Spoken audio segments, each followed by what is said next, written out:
Hey guys, Marty here. Today I'm going to talk about the Ngamahu character. I actually died on it today, but before I died, I was able to accomplish some stuff I'm pretty happy with. I've moved my camera. You guys can see I'm now blocking myself. It's a little bit, I mean, it works a lot better if you don't have chroma key or blue screen, or green screen, but I'm using chroma key, so it's not perfect. It's just going to be what we're going to deal with for now. Maybe in the future I can change that. Let me know what you guys think about that. But basically, I've got some background footage from today's stream of the Ngamahu character. One of you guys asked me how the temples go, so this is just a temple. This was only a tier 14 temple.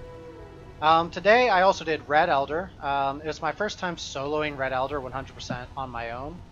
I've had Dan help me in the past, and then another time I had a friend help me with Eradicator, but I did the rest on my own as Starforge Cyclone with like 9k life in Abyss League. But this was my first time, and I did it on a build that I wasn't sure exactly how well it would go, but everything went perfectly fine. So here's the clips in the background of me doing the Guardians and Elder. The damage, you know, it's not the highest, obviously. This is Ngamahu. It's an RT build. It's not a crit build, so you're not going to see, like, one-shotting bosses or anything like that, but I think the damage is perfectly fine, and I was really satisfied with it. After my death, I went on standard and I went and did a shaper, so I've got the clips from that as well in the video here, so you guys can see that.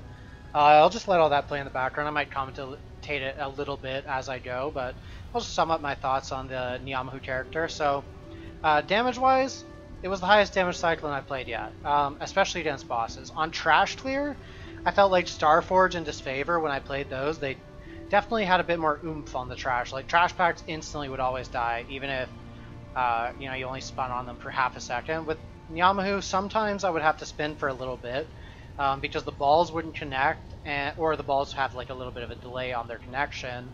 And on top of that, you're a little bit lower on Cyclone DPS, about half of the Cyclone DPS of Starforge or Disfavor character, or maybe about a third if you have like a really well-geared character of those. But on bosses, the damage was a lot better, and I was really impressed. The reason being that the balls equate to nearly 1,000,000 DPS if they're all hitting. Especially with Dying Sun up, it's extremely noticeable on like big targets. Like, you guys are gonna see when it gets to the Minotaur kill, like, I forgot to swap to Conk, and this thing dies in like 20 seconds or something. And that was with me kind of like playing stupid because I thought it was gonna be tankier than it was. Or like my Hydra kill that most recently that I did on standard took literally 20 seconds from when I started recording, including him teleporting away. So damage-wise, great build. Tankiness-wise, super beefy. I mean, 8,000 life with a lore weave at only level 95. I'm level 94 when I died, so I would have been 90 or over 8,000 life on my next level up. So tankiness-wise, super beefy build. Shaper, I even tanked the balls a few times during the teleport phase, and I didn't get one shot. I was able to tank a ball and get back onto Shaper. I was able to tank the beam just fine. The recovery was great. You can see it quite a bit in these clips. Like, I'll get chunked for like 5,000 and it just instantly comes back. It's absolutely insane. One of my favorite characters I've built yet, and I would love to re-roll it, but I just can't really be bothered buying the gear again right now since I just bought all of the items, and hardcore has a very small market. If the market on hardcore was as big as the one on softcore, I would absolutely just go jump right in, buy out all of the items again, and play this build again. I think it was great. I would love to play it again, but that just is kind of tedious on hardcore. It's one of the issues I have with hardcore, is just that struggle to buy items back after you've bought out the market. So instead, right now, what I'm rolling is I'm making a Wander. My Wander last league died at like level 99.75. And I'll build it similar to that character, but I want to incorporate a little bit of quantity.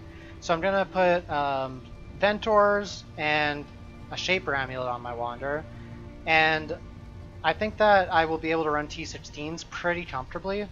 I'll try and do double Inspired Learning, but if I'm not feeling it, if I want more life total, then I'll replace those with some more life nodes and jewels. But I'm definitely going to start out trying with double Inspired and see how that goes. I'm working on the Wander at the moment. It's level 65. I immediately rerolled after this death. I don't know exactly what items I'll be using other than that yet, but I have a pretty cool plan. I'm not going to announce it yet because I kind of want to see if I can even get the items in the first place on hardcore, but I think it'll be a fun way for me to play Wander. It's something that I haven't done in the past. Well, I kind of did it in Harbinger, but not really. So that might spoil Jazz a little bit, but maybe not, because there's a little bit of a twist on it, something that is only capable of new corruptions. That's a big spoiler. If people know what they're doing, they're gonna snipe all my items, but right after I post this video, I'm going to buy the shit that I want to buy. So hopefully I'll be able to get all of that sorted. And I have a crazy Watcher's Eye for my bow character that I'll be transferring over. I've got most of the gear I want to use on my bow character. I just need to buy like a helmet, 2-socket Tomb Fist, 2-socket Bubonics, a wand, and a shield, and I'll be good to go. It's going to be a Deadeye to start out. I might go Pathfinder later on if I'm feeling it. Oh, hang on. Let me go back a little bit here. Look at how satisfied I am after killing this Elder. I want to emphasize that. I know it's not like professional video stuff, but I was fucking pumped. This is, I mean, like I said, first time I've soloed Red Elder. I'm not a bossing player in general. I was really happy with how I did on Red Elder. I clapped, and right after I just throw my hands up because I'm just like, yeah, fuck yeah, like it felt good. And so here's the Minotaur kill. You can see I fucked up a lot, like I tanked the burrow, but I just instantly healed right back. And it was just, I would have stood literally on him and just took rock falls if I had realized how much damage and tankiness I had. I was expecting to have to tank way more slams, but I'm just chunking them out. The Guardians were so smooth on this. It was the best experience I've had against Guardians as a Cyclone character. So yeah, that's Minotaur. I didn't include the entire Chimera clip because it's like 3 minutes long because of all the ad phases and whatnot. And I died one time on my way to Chimera. I was already on standard, so I was just kind of like fucking around. And I saw a giant pack of porcupines, and it was a vulnerability map.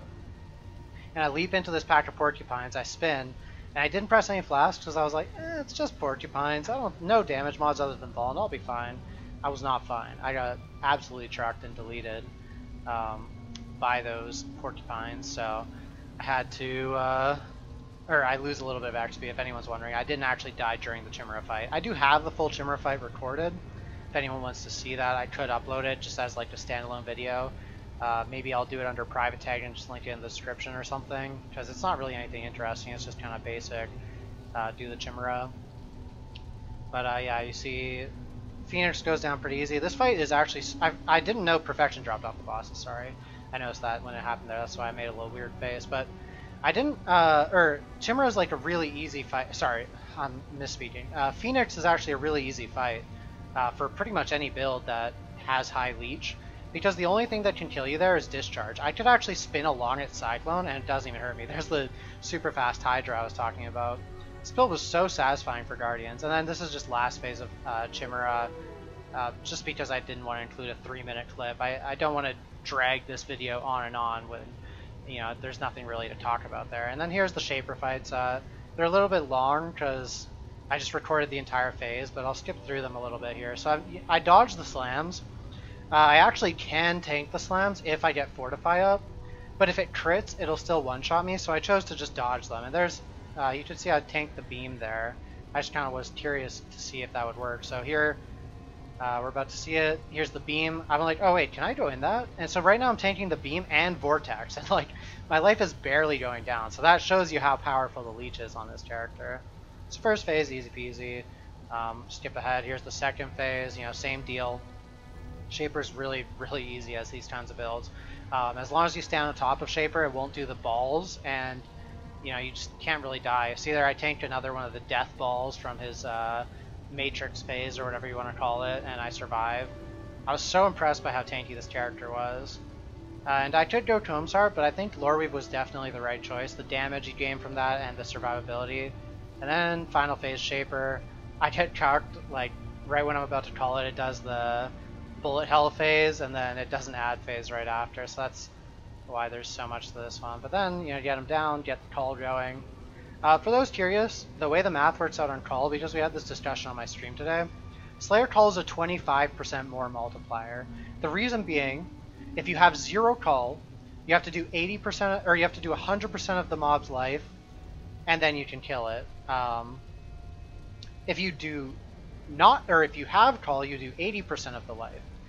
Now, the difference between doing 80% to doing 100% is 25% more life relative to the 80%. So it's a 25% more multiplier Culling Strike is, that is. So here's my bow guy or slash wander. I leveled as bows just the same way I always do, and then I'm going to be switching over to wands as I buy some items while I upload this video. And here's my rip for those of you that are curious. Just a short clip of it. So this is what happens. I'll explain it for you guys. Just a huge misplay out of me. So I came into this map. I'm about to go to the boss, and I'm like, oh shit, this is a hasted Kitava. Maybe I should skip this. But I didn't skip it because I don't do bossing. I don't do high-end mapping very much. I just like to have fun when I do that stuff. And I knew it was going to be a really hard fight. I know, like, it's hardcore or whatever. You can lose a character. But I don't really care. As much as I would love to continue this character, characters are finite. That's why I play hardcore. And if I had finished this, then no one would say anything, right? And the reason I died wasn't because of the vulnerability. I died because of the hasted on Kitava. I wasn't mentally prepared for such a fast attack. So here's the clip. So I didn't know that vulnerability would even affect me on this Axe Blast to start with. I thought that it was fire damage, but apparently it is fizz damage in some extent. Maybe 50-50, I'm not really sure. Maybe 100% fizz, I don't know.